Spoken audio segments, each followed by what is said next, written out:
From the RSNA, this is the Radiology Artificial Intelligence Podcast. My name is Paul Gee, and I'm a radiologist at the University of Maryland and co-host of the podcast. And my name is Ali Tejani, and I'm a radiology resident at the University of Texas Southwestern Medical Center and co-host of the podcast. Each month, we dive into the hottest topics in radiology AI and talk with leading experts, thought leaders, and movers and shakers in the field.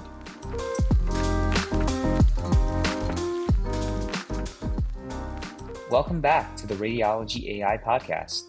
On this episode, we continue our conversation with Dr. Bardia Khosravi about the journal's latest data resources initiative.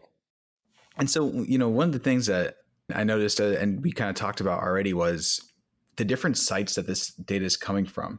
I think one of the hardest parts in recent years has been having that rich, diverse data set and always having to think about the limitations of generalizability of data, right? Of the final model and so on. But it looks like here we have opportunities to build these diverse data sets that in a way kind of mimics collaboration, but across institutions, across sites. But Bardia and Paul, I'm curious, as seasoned researchers, right? What advice do you have for others, those listening to our podcast, who want to start these collaborations, who want to cross those boundaries beyond their institution and start these multi-site initiatives themselves? Yeah, no, Bardia, I remember we were talking about the implications of using these data sets across institutions.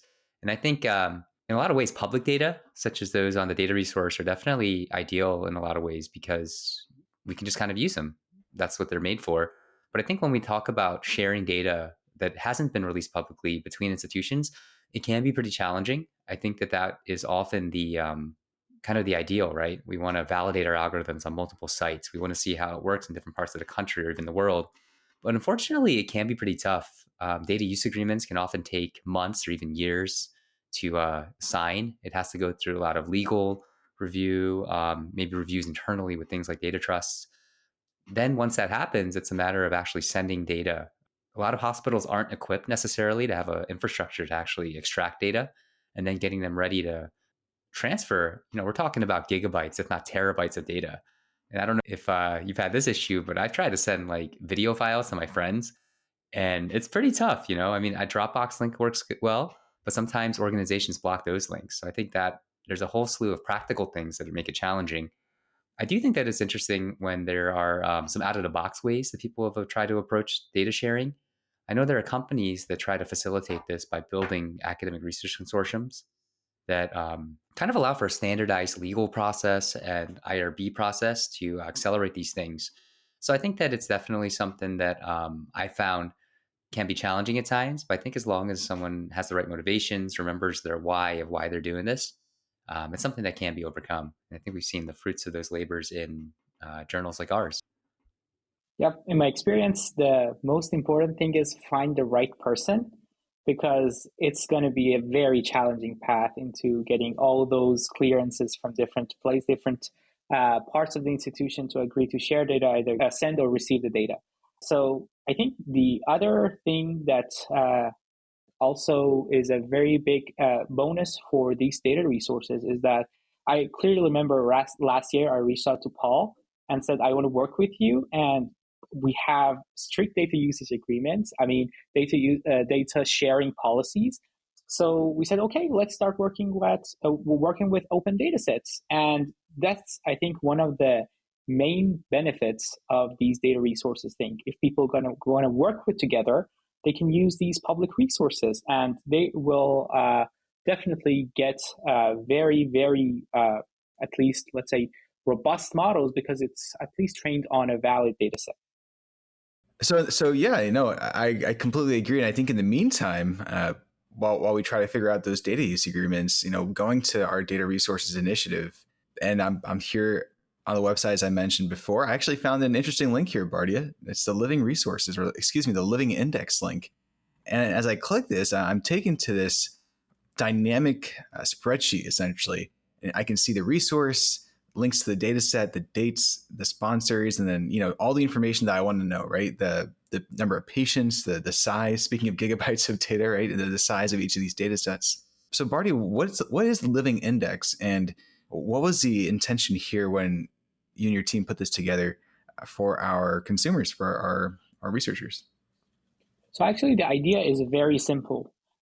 When a researcher has an idea, let's say they want to do research on mammograms, the idea is come to the living index of the data resources section of the journal and just filter by, let's say, their content code. Let's say they want to do BR, which is short for breast imaging. And they just filter by that. And what they get is all the resources that are available for that content type.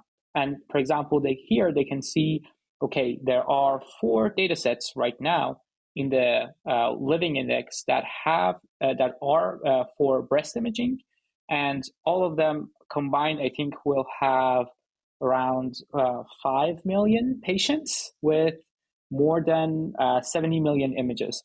And this will tell them, okay, now I have enough resources to start my work, either for external validation or for just training from scratch. So the idea is let the researchers find their relevant data sets as fast as possible. And here they can also find the link to the original paper and the link to the data set. So they don't have to go through all the hassle of finding where to click on to go to the repository. So that's the whole idea. And thanks for the journal for putting this together. Yeah, I think the living data index is really interesting. It looks a lot like some of the other ones I've seen, like from the TCIA or from, well, that's the one that comes to mind. So one thought I've had is, there's a lot of these data resources and repositories that are floating around, whether it's something like the Radiology AI data resources, TCIA. There's actually a journal called Scientific Data from the Nature family of publications that just does exactly what this is, but just focus solely on data sets and data analysis. So I've just wondered, I wonder if there's a way that we could harmonize these, maybe using large language models. You've got all these disparate repositories, they're all great in isolation, but I just worry that we might be missing out on data sets that might be relevant, but also there's just a lot of challenges in actually bringing them together. So yeah, I don't know. Have you guys seen any of those repositories and explored any of those?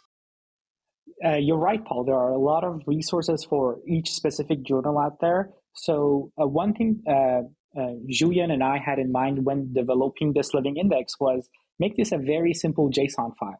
So I know it does have an interface, but the whole data is hosted publicly in a GitHub repository that's regularly being updated, and you can just get the whole data sets using a JSON file. And we had in mind because maybe later someone comes in using a large language model or other tools that wants to combine all of these so they don't have to go into web crawling and creating a crawler to go through all the journals and find them. At least for Radiology AI, we have all of them open so they can at least integrate that into their products or interface.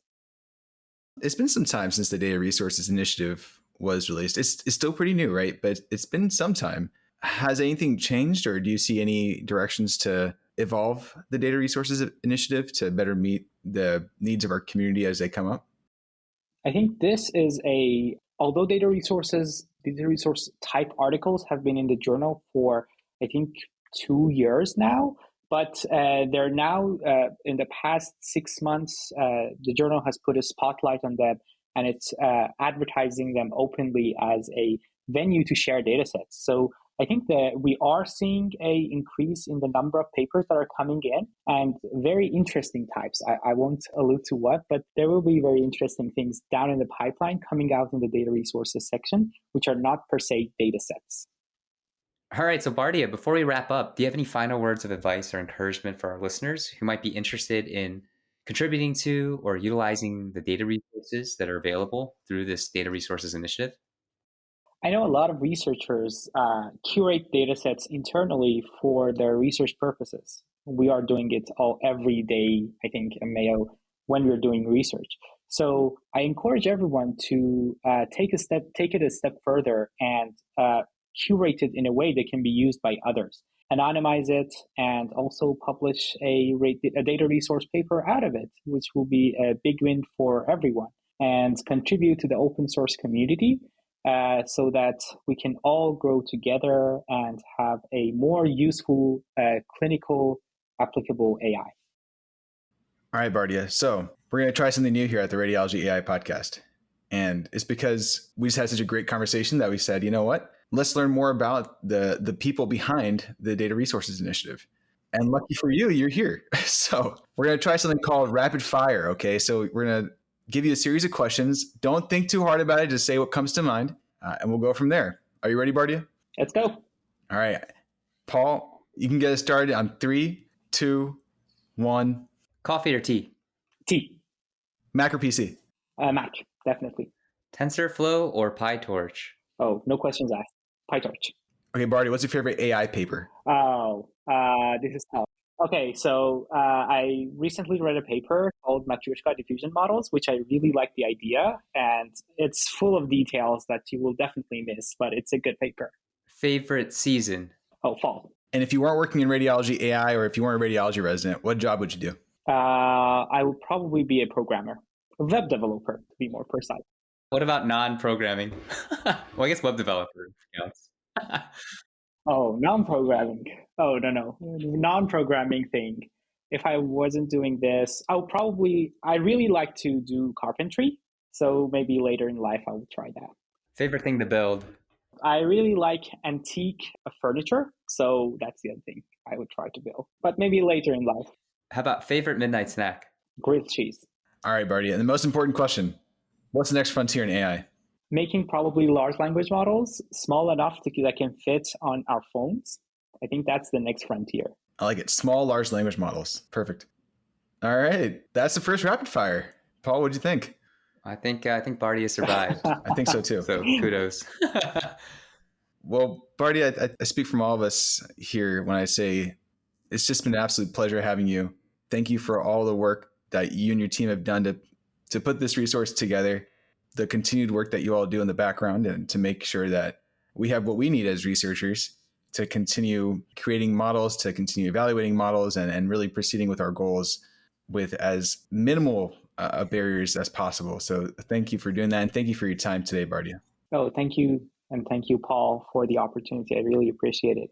Subscribe to the Radiology AI podcast for more discussion on content from the journal, as well as other hot topics in our field.